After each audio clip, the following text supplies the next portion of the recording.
কে ladies shirt ইপুলেট attach.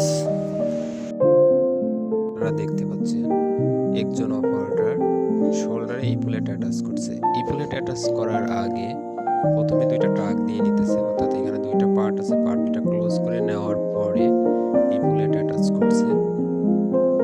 এরপরে এইখানে দুইটা পার্ট সমান করার জন্য ভার্টিক্যাল মেশিন বা সিঙ্গেল নিডেল এস কাটার মেশিনের সাহায্যে সেটাকে সার্জিং করা হচ্ছে, অর্থাৎ বাড়তি অংশটা কেটে ফেলা হচ্ছে।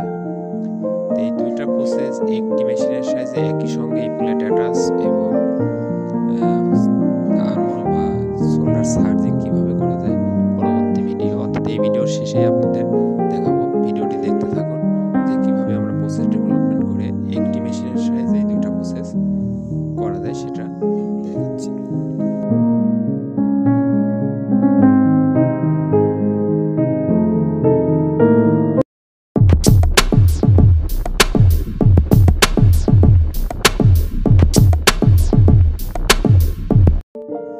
স্ক্রিনে আপনারা যেটা দেখতে পাচ্ছেন সেটা হচ্ছে একজন অপারেটর একই সঙ্গে আর্মহোল সাইজ, অর্থাৎ আর্মহোলের যে নাম্বারিং কেস মার্ক আছে সেটা ভার্টিক্যাল মেশিনের সাহায্যে কেটে ফেলছে এবং ইপুলেট অ্যাটাচ করছে। অর্থাৎ আগে যেটা দেখছিলেন